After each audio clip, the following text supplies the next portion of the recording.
Bismillahirrahmanirrahim. Alhamdulillahirabbil alamin. Wa bihi nasta'inu ala umuri dunya waddin.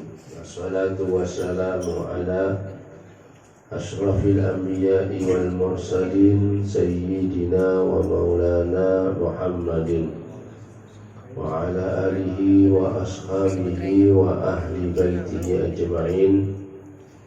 Subhanaka la ilma lana illa ma 'allamtana innaka antal alimul hakim. Rabbi shrah li sadri wa yassir li amri wahlul 'uqdatam min lisani yafqahu qawli. Amma ba'du, yang dimuliakan Allah, para pecinta Al-Quran, pecinta zikir, pecinta selawat kepada baginda Nabi Muhammad SAW. Bersama-sama kita menghaturkan syukur kehadirat Allah Subhanahu wa Ta'ala atas segala karunia, pemberian, nikmat yang telah diberikan kepada kita sekalian. Selawat dan salam mudah-mudahan selalu tetap diperuntukkan kepada junjungan kita Nabi besar Muhammad sallallahu alaihi wasallam beserta keluarga, sahabat, kerabat, dan orang-orang yang selalu mengikuti, mencintai sampai hari kiamat. Amin ya rabbal alamin. Melanjutkan pembacaan dalam bab ke-10, Al-Habib Abdullah bin Alawi Al-Haddad mengajak kita untuk menjauhkan diri dari segala yang haram dan yang syubhat. Beliau berkata, berhati-hatilah dalam segala perbuatan. Hendaknya engkau selalu bersikap wara. Wara itu artinya waspada dan menjauhi dari yang haram, terhadap segala yang haram ataupun syubhat. Syubhat itu yang meragukan antara halal dan haram, ya. Jadi ikhtilaf ulama, apakah itu barang haram ataukah barang yang diperbolehkan. Kita disuruh berhati-hati terhadap yang haram, ya, dan yang syubhat.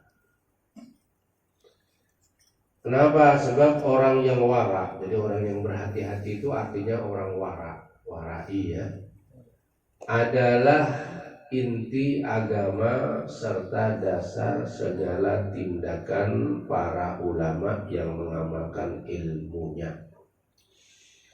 Wara ini yakni berhati-hati, waspada, menjauhi yang haram ataupun yang syubhat.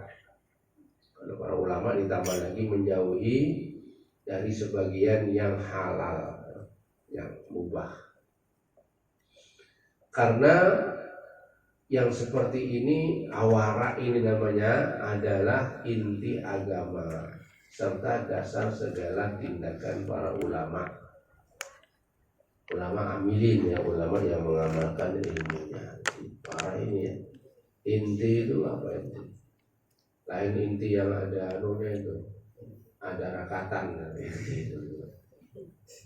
Inti itu apa, ya? Sari dari segala yang baik. Inti yang paling bagus, dasar segala tindakan para ulama. Ulama itu begitu, mereka selalu wara, berhati-hati, berwaspada kepada yang haram, menjauhi yang haram ataupun yang syubhat. Hati-hati mereka. Rasulullah sallallahu alaihi wasallam beliau bersabda, kullu lahmin nabata min sukhtin fannaru aula bihi. Setiap daging yang tumbuh dari barang haram, maka sudah semestinya ia menjadi bahan bakar api neraka. Nah, kalau di dalam tubuh seorang ini ada yang haram, itu neraka mau mencaplok aja, ya. Jadi haram ini suh, ya, suhut. Suhut ini barang haram, ya. maka lebih pantas orang itu masuk surga. Karena di belum pantas masuk neraka. Karena di surga nggak ada yang nggak baik. Semua yang haram nggak ada di surga. Semuanya halal. Semuanya halal. Jadi yang bagus-bagus taruh di surga. Kalau yang ini yang bercampur, apalagi bercampur barang haram, yang bercampur barang subhat aja. Bagi mereka ya, para aulia itu mereka tidak mau. Nah, kalau kita barang haram, subhat itu masih meragukan, masih kadang-kadang masuk ya. Ragu-ragu masih masuk kita ini. Cuma yang haram itu harus kita cegah. Ya, yang kita cegah. Yang haram ya, yang tidak diperbolehkan agama harus kita cegah. Jangan sampai masuk ke dalam perut kita. Termasuk jangan sampai kepada perut keluarga kita, bini dan anak. Jangan sampai diusahakan. Kalau duit itu nyari yang halal ya. Karena kalau kita makan sembarangan, kena barang yang haram, maka ini sudah diincar oleh neraka ya. Diincar ya, benar aula bihi. Neraka yang mengincar ya. Tidak apa-apa. Mau ya mau. Tapi kalau diincar neraka malah di mana? Di akhirat itu. Tumbuh dalam daging ini. Kemudian Rasulullah bersabda, man ittaqas syubuhat faqad istabra li dinihi wa irdihi wa man waqa'a fi syubuhat waqa'a fil haram. Barang siapa menghindari perkara syubhat, apalagi barang haram ya, maka ia telah memurnikan agama dan kehormatannya. Kehormatannya artinya di akhirat kita ini kalau ditunjukkan oleh Allah keburukannya itu seluruh dunia melihat. Kalau di dunia kan tersimpan perbuatan kita yang buruk karena umat Nabi Muhammad ditutupi oleh Allah. Tapi nanti di akhirat nggak ada, dibuka. Oh ternyata orang ini begini, tahu seluruh dunia ya kebejatan orang itu. Nah, di kebejatan orang itu diketahui seluruh orang. Kalau di dunia kan ditutup ya, ditutup sama Allah, nggak ditunjukkan. Jadi barang siapa ya, yang menghindari perkara syubhat maka ia telah memurnikan agama dan kehormatannya. Dan barang siapa jatuh dalam perkara yang syubhat, sesuatu yang meragukan ya, maka ia telah jatuh dalam keharaman. Jadi kalau ada yang ragu-ragu makanan itu lebih baik nggak usah dimakan ya, lebih baik ditinggalkan kecuali dalam keadaan kelaparan. Kalau kelaparan gimana? Bangkai pun halal ya. Bangkai pun halal kalau orang itu dalam keadaan ada wanita ya, yang ditemui oleh para sahabat. Wanita ini sedang mengambil dagingnya bangkai. Mengambil dagingnya bangkai. Kemudian katanya khalifah, itu nggak boleh diambil, itu bangkai, itu haram hukumnya. Wanita itu menyahut, bagi Behan haram, bagi aku halal. Karena Behan ini kan langsung dia sudah, aku ini orang yang miskin dan kelaparan, anakku menangis di rumah, jadi aku ngambil bangkai ini halal, nggak haram ya. Nah, itu diusahakan ya, diusahakan makanan-makanan yang masuk ke dalam perut keluarga kita itu kita usahakan yang halal ya, sekuat tenaga. Walaupun ada orang menyambat zaman akhir ini cari yang halal memang sulit ganda. Pokoknya sampai mau jangan gengsi, itu bisa mencari yang halal ya, yang halal bisa kita cari. siapa saja yang biasa meraih segala yang haram dan subhat. Kalau ada orang nggak perhatian, yang haram dihantam aja, yang dilarang oleh agama dihantam saja, ya. Yang subhat, yang meragukan hantam, nggak ada resiko bagi dia. Bagaimana kalau ada orang seperti itu? Jarang sekali ia beroleh taufik, tuntunan dan pengharapan dari Allah Subhanahu wa Ta'ala. Nah, orang yang gini itu nggak gampang ya mendapat pertolongan Allah, taufik Allah ya, atau dikabulkan apa harapannya. Kan semua kehidupan kita ini harapan ya, harapan begini, walaupun nggak berdoa, tapi doa kita sudah harapan kita begitu. Mudah-mudahan diberi rezeki dalam hati ya, harapan itu ya. Tapi kalau orangnya biasa makan barang haram tanpa ada darurat ya, nggak darurat, haram, saya nanya makan haram, maka orang ini ia jarang mendapat, ya kadang-kadang ada. Kalau Allah menghendaki orang itu dapat, cuma jarang. Menurut ukuran itu jarang orang ini mendapat tuntunan atau pengarahan dari Allah Subhanahu wa Ta'ala ke arah perbuatan amal soleh. Kalaupun menurut zahirnya melakukan amal-amal soleh, namun pasti ia tidak terhindar dari penyakit batiniah yang menghilangkan nilainya seperti ujub serta riya. Kembali lagi, bagaimanapun siapa saja memakan yang haram pasti amalnya tertolak.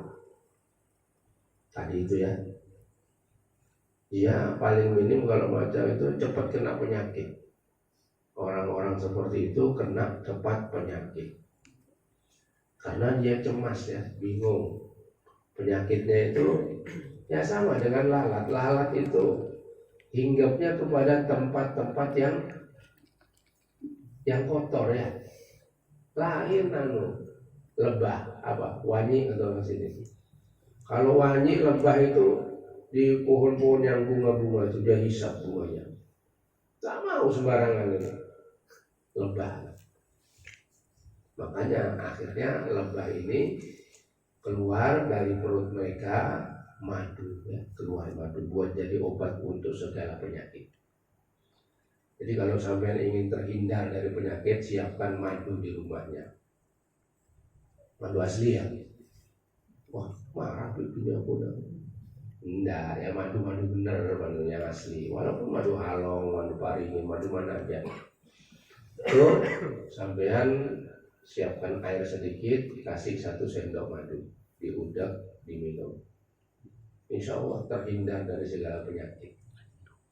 Karena madu itu Al-Quran mengatakan syifa'un linnas, wa fihi syifa'un, ada obat-obat, segala obat aja. Jadi gak repot-repot kalau ingin sehat ya, madu coba aja madu. Kalau obatnya asli campuran ya apa? Asli tapi asli campuran. Ada kan orangnya udah asli, tapi setelah dia ngomong dalam hatinya campuran. Aslinya nggak bohong, dia nggak bohong jujur. Dalam hatinya asli campuran. Nah, ya kalau memang campurnya itu separuh ya sama minum 2 sendok atau 4 sendok madu. Rasulullah ini obatnya madu aja. Nah, jadi siap madu di rumah ya, siap beli madu ya. Jangan madu yang dari gula itu ya, sama aja sampai minum gula. Madu yang asli paling 150 1 botol. Orang yang makan mengkonsumsi yang haram dan syubhat ini bisa saja dirinya itu gampang terkena penyakit karena kotor ya.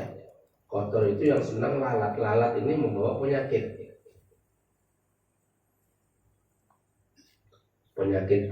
batiniah ya, penyakit dalam hati ya. nanti akan timbul orang ini ujub ya, akan timbul sifat riya. Riya itu amalnya tidak diterima oleh Allah. Amalnya tertolak sebab Allah Subhanahu wa taala adalah maha baik. Allah itu baik. Tidak akan menerima sesuatu kecuali yang baik. Allah itu baik. Menerimanya dimasukkan surga yang bagus-bagus.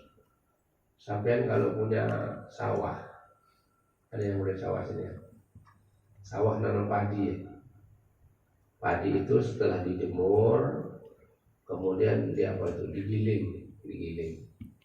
Nah digiling itu dipisah, padinya diambil, kulitnya dibuang. Padi. Allah juga begitu. Di dunia ini yang bagus-bagus ditaruh di surga. Yang kopong, tadi itu kopong ada isinya ya. Yang nggak bagus dibakar. Sampai mau ngambil barang yang nggak bagus, nggak boleh dibakar. Yang bagus-bagus aja mau. Nah Allah itu begitu. Allah ini jamalun, ya. Allah itu bagus. Dia senang sama yang bagus-bagus. Amalan juga begitu, amalan senang.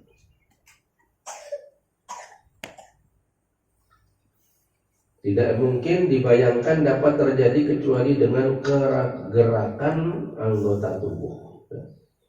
Jadi amal ini anggota tubuh kita kan bergerak. Anggota tubuh kita ini bergerak dan Allah Subhanahu wa taala melihat gerakan-gerakan itu.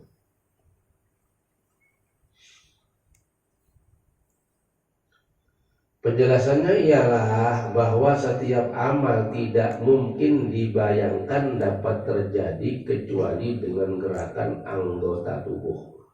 Kita sembahyang pakai anggota tubuh kan? Bergerak Allahu Akbar, ruku, sujud, semuanya gerakan tubuh.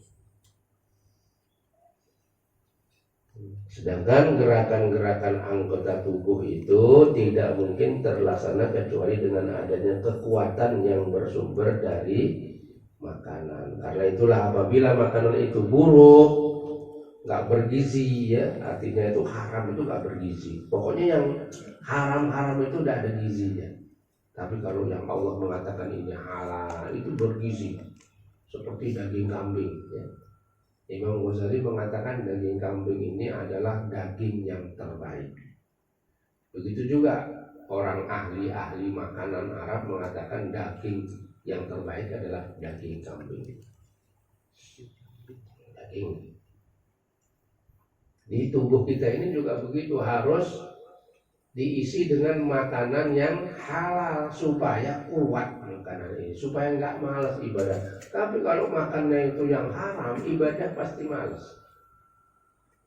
Dikasih duit, disuruh berjamaah, dikasih duit kita mau. Nah itu. Karena itu apabila makanan itu buruk, maka semua kekuatan dan gerakan yang berasal darinya pasti buruk pula. Nah, buruk. Akhirnya amalan-amalan kita bukan amalan bagus, jadi amalan buruk. Karena yang buruk ini untuk yang buruk. At-thayyibatu lit-thayyibin. Yang bagus untuk yang bagus. Tidak mau campur. Jadi sampean kalau ingin tahu bahwa harta sampean itu halal, itu lihat keluarnya kemana.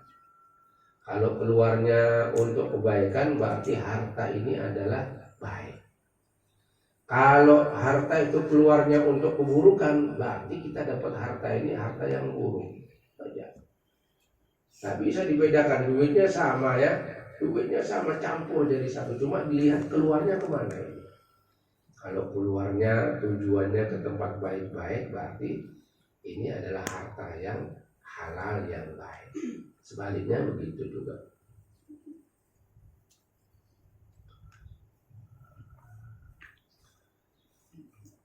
Berkata Ibnu Abdullah bin Umar, seandainya kalian terus-menerus melakukan sholat sehingga punggung kalian menjadi bungkuk seperti busur panah, atau kalian berpuasa terus-menerus sehingga menjadi kurus seperti satir,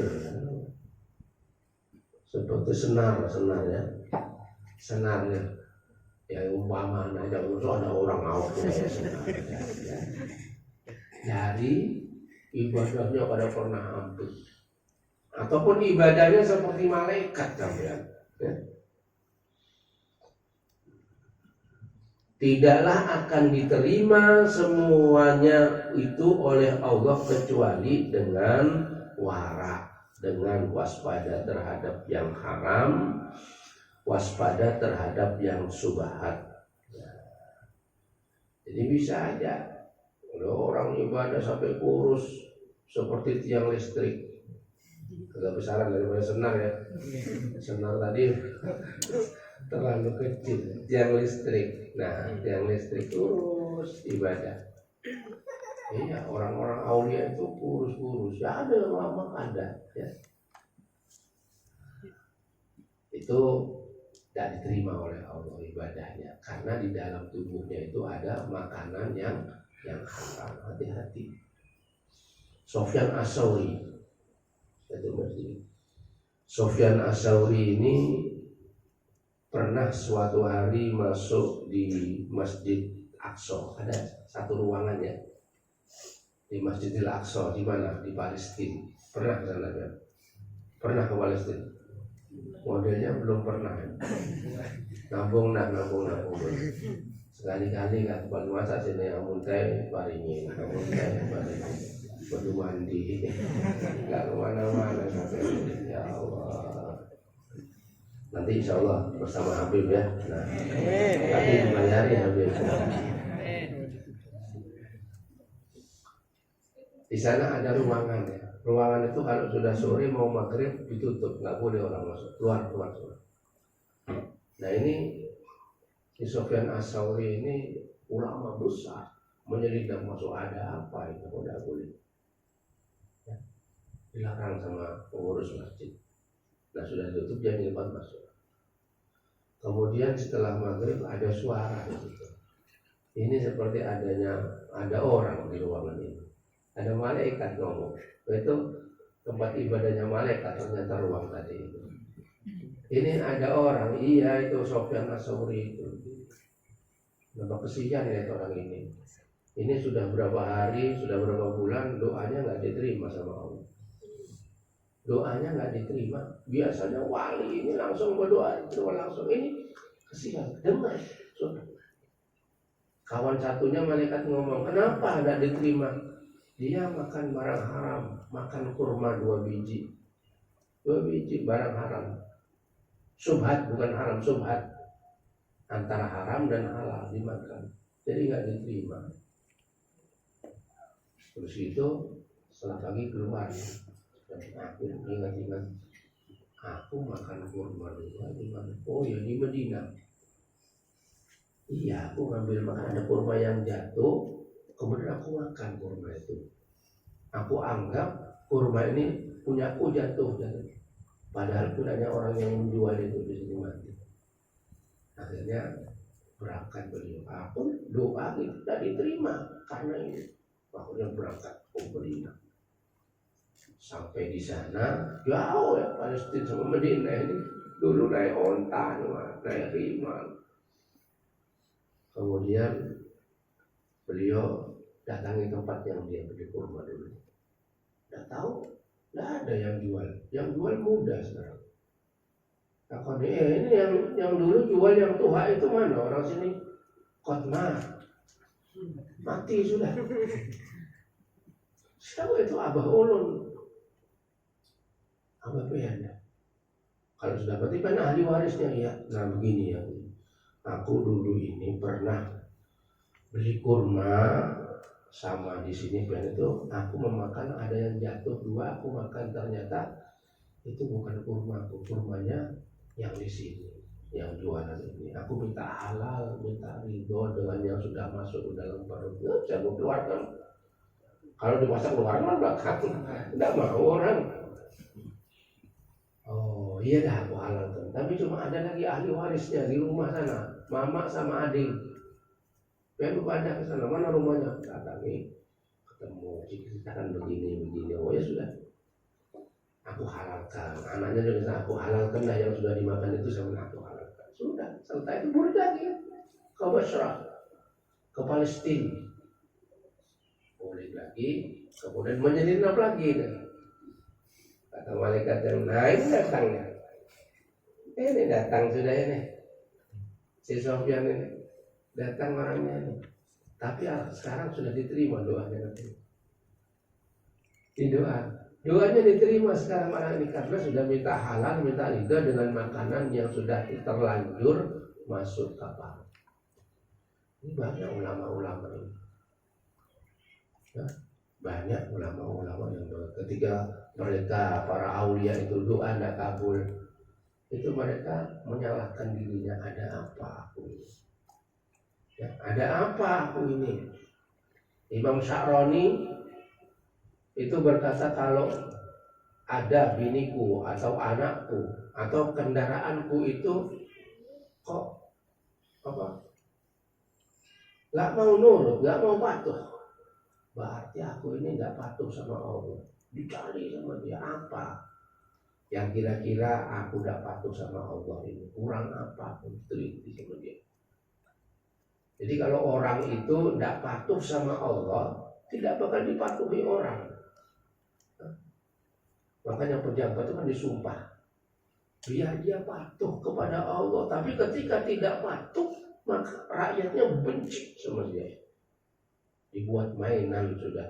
Ya, coba lihat sekarang yang terjadi ini, karena dia megang rakyat tapi dia nggak patuh sama Allah.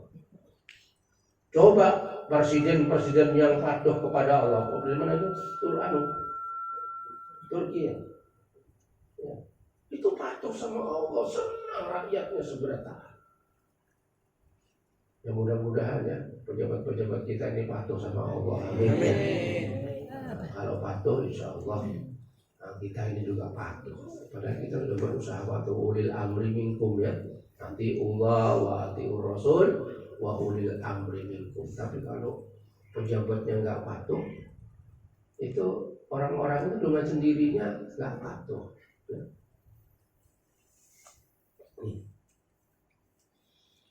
Manishtara thawban bi asrati darahim wa fiha dirhamun min haram lam yataqabbalallahu lahu salatan madama alaihi minhu syai'un. Apabila ada orang beli baju harga sekarang berapa, 100.000 lah, 200.000 kah, kemudian di dalam 200.000 itu ada 1.000 rupiah duit haram masuk di situ, maka Allah tidak akan menerima sholatnya orang itu selama pakaian itu ada pada dirinya. So dipakai ya. Kalau udah pakai itu hati-hati ya. Jadi kita ini hati-hati ya. Kita berusaha untuk diri kita, untuk keluarga kita, carikan ya duit-duit yang halal, barang-barang yang dibeli yang halal. Lalu kerja, bagaimana kerjaannya itu, zakatnya dikeluarkan, ambil yang halal, kemudian baru kita belanjakan. Mudah-mudahan diberi kegampangan oleh Allah SWT. Mudah-mudahan dijauhkan dari barang haram, dijauhkan dari barang syubhat. Amin. Ya Rabbal Alamin. Allahumma ja'al lailatana hadha lailatas